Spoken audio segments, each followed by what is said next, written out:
தமிழ் சமகால அரசியலுக்கு பொருந்தாத ஒரு கதையை இங்க கொண்டு வர வேண்டிய கட்டாயத்துக்கு உள்ளாகிறோம். இது இன்னும் சொல்ல போனா என்னன்னா, இது குளோபலைஸ் நம்மளுடைய கார்பரேட் இண்டஸ்ட்ரி இங்க வந்தது, தமிழ் மார்க்கெட் பெருசானது, இது எல்லா விஷயங்களும் சேர்ந்து இது நடக்குது. இது ஹீரோ மட்டும் இல்லைன்னு நினைக்கிறேன். எல்லா படையெடுப்புகளையும் மிஞ்சி தமிழ் கலாச்சாரம் எஞ்சி நிற்கும், வெற்றி கொள்ளும் அப்படிங்கிற மாதிரி அரசியல் தளத்துல பரப்புரைகள் நடந்துட்டு இருக்கு ஒரு பக்கம். ஆனா மம்முட்டியோ மோகன்லாலோ எதிர்கொள்ளாத சிக்கல்களை இங்க தமிழ் திரையுலகம் எதிர்கொள்ளுது அப்படின்னு நீங்க இப்ப பதில் சொல்றீங்க. இப்படி சொல்லலாம் சார்.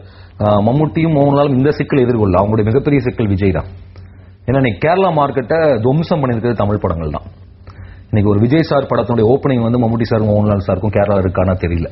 சோ இன்னும் யோசிச்சு பார்த்தா அவங்க எப்படின்னா, நம்மளுக்கும் விட சின்ன ஒரு மார்க்கெட், நம்மளுக்கு எப்படி பாலிவுட்டோ அந்த மாதிரி கோலிவுட் கிட்டத்தட்ட மலையாளம் இண்டஸ்ட்ரி மேல அவ்வளவு பெரிய ஒரு டாமினன்ஸ் கிரியேட் பண்ணுது.